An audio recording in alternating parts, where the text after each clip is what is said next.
Kütlələri M1 və M2 olan maddi nöqtələr arasındakı qravitasiya qarşılığı təsir qüvvəsinin modulunun F olduğunu bilərək M1 və M3 kütləli maddi nöqtələr arasındakı qarşılığı təsir qüvvəsinin modulunu müəyyən edin.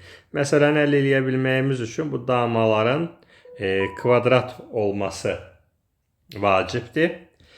Ümumdünya cazibə qanunu yazsaq, F bərabərdir J, M1, M2 bölünsün R kvadrat. Bu bizim düsturumuz. İndi bunu birinci və ikinci cisim üçün tətbiq eləyəndə olacaq J, M1, M2 bölünsün. M1 və M2 arasındakı məsafə 2 damadır.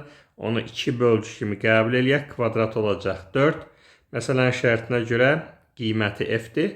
Və M1 və M3 arasındakı qüvvə də olacaq onda J, M1, M3 bölünsün. 1 ilə 3 arasında da 4 dama var. Deməli, 4-ün də kvadratı olacaq 16. İndi birincidə J, M1-in yerinə M, M2-nin yerinə 2M verib məsələdə bölünsün 4. İkinci ifadəmizdə olacaq deməli J, M1-in qiyməti M, M3-ün qiyməti 4M bölünsün 16.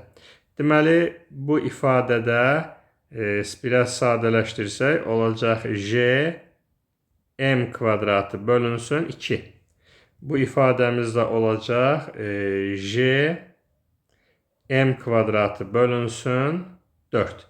İndi yuxarıdakı ifadədən Jm kvadratını tapsaq 2 vurulacaq F-ə.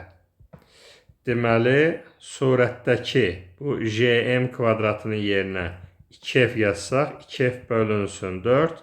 Deməli, olacaq F bölünsün 2 C bəndi.